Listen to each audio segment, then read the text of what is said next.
So today, let's dive into the story of King Solomon.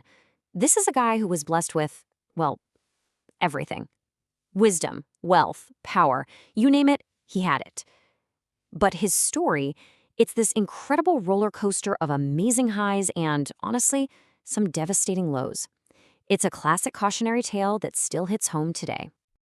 And it all boils down to this one big question, this central paradox. How did the wisest man who ever lived lose it all? I mean, seriously, how does someone so favored, so incredibly smart, end up in total despair, basically saying none of it mattered? That's the puzzle we're going to try and piece together.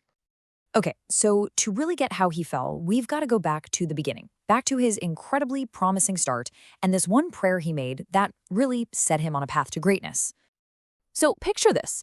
You're the new king, and right at the start of your reign, God shows up in a dream and basically says, ask for whatever you want. I mean, talk about a blank check. This was a huge opportunity, right? And this very moment, it's what would define Solomon's entire legacy.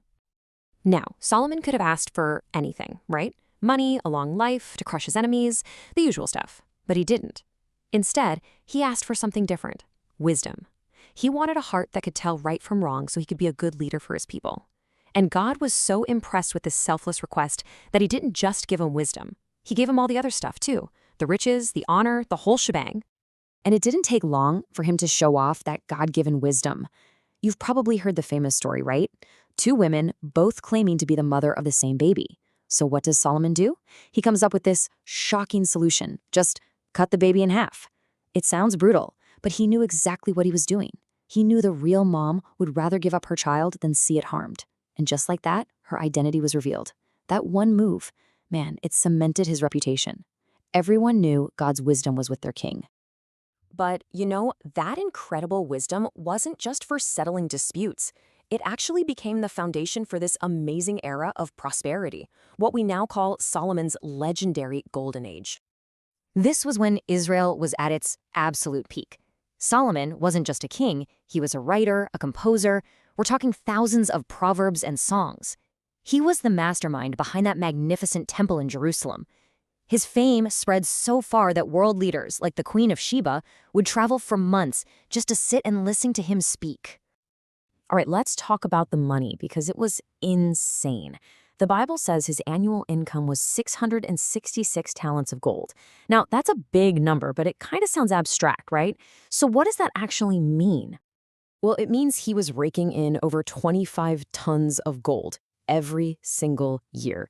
This isn't just rich. This is a level of wealth the world had probably never seen before. It's almost hard to wrap your head around. Think about it like this.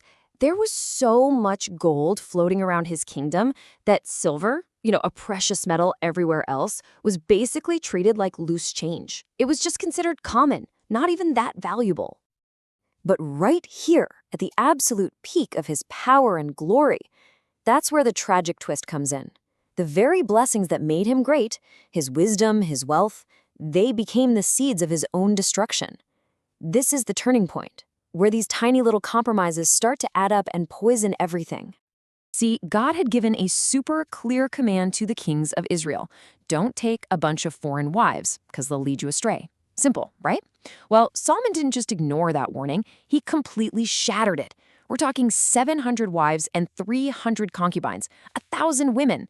And sure, each marriage was probably a smart political move, a way to build alliances, but every single one came with a massive spiritual price tag.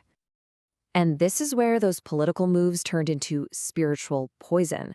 To keep all his foreign wives happy, Solomon started building these things called high places. These were basically altars on hills dedicated to their gods, gods like Ashtaroth and Molech. And surprise, surprise, the exact thing God warned would happen, happened. It wasn't like he woke up one day and abandoned his faith. No, it was a slow fade. A little compromise here, another one there. Over time, the influence of his wives just wore him down, and his heart, which was once so completely devoted, became divided. The wisest man in the world was now making the most foolish choices imaginable. Well, that kind of direct disobedience, it couldn't just be ignored. God, who had already appeared to Solomon twice before, now had a message for him. And this time, it was a judgment. And the verdict was absolutely devastating. God told him straight up, I'm going to tear this kingdom away from you. That glorious, united Israel that Solomon had built, it was all going to be ripped apart, all because he hadn't been faithful. There's this really powerful moment that illustrates this. A prophet runs into one of Solomon's officials on the road. The prophet takes off his brand new cloak and just tears it into 12 pieces, one for each tribe of Israel. Then he hands 10 of those pieces to the official, basically saying, this is what God is going to do. He's tearing 10 of the tribes away from Solomon's family. But there was a small bit of mercy in all this. Because of the promise God had made to Solomon's father, David, he decided to delay the punishment. So Solomon himself wouldn't see the kingdom fall apart in his lifetime. But the sentence was locked in. The consequences would fall on his son. So this brings us to the end of Solomon's life. And when he looks back on everything, the man who literally had it all, he comes to this incredibly bleak and haunting conclusion. And we have it recorded for us in the book of Ecclesiastes. He starts with this: meaningless, meaningless, utterly meaningless. Everything is meaningless. I mean, wow. Those are some of the most haunting words you'll find anywhere. This is a guy who chased after every single thing the world could offer, and at the end of it all, he felt empty.